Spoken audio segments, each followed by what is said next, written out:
Dostlar, birinci hərəkətimiz jimlyoja hərəkətidir. Naklonda bazı hərəkət, yəni əsas hərəkət, saz hərəkətdir. Yəni dediyim kimi, gərək fikrin sinədə olsun, sinəni qabağa verəsən və təbii ki, yəni sinəyə fokuslanasan. Yəni əziyyətiniz zədər getməsin. Nə edirsən elə konkret elə. Vaxtın gedir, pulun gedir, əziyyətin gedir.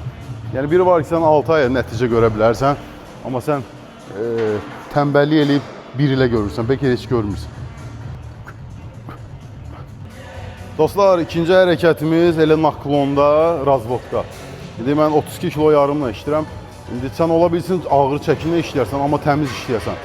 Tam buraxasan. Ştanqanı buraxa bilmirsənsə, sən qanteli mütləq şəkildə buraxmalısan.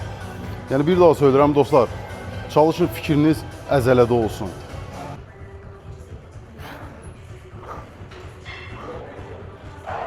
Dostlar, birinci hərəkətimiz jimlyojla naklonda oldu, bazıdır. Və sonra qantelinə izolüksiya hərəkətlə doldurduq təmiz vəziyyətdə. İndi üçüncü hərəkət nədir? Jimlyoja düzdə. Yəni yuxarını bitirdik, sonra razvodkansını elədik, indi keçdik düzə. Və indi bundan sonra ya qantelinə işləyəcək, ya da trosla. Məsələ odur ki, dostlar, tələsməyin. Qəti şəkildə yəni tələsməyin, ehtiyac yox tələsməyə. Amma fikrin özündə olsun, yəni kənara fokuslanma. Bir şey də nəzərinizə çatdırım ki, dostlar, naklonda biz uski tutmuşduq yaxın. Amma düzdə olanda aralı tuturuq. Bax, bunu nəzərə alın.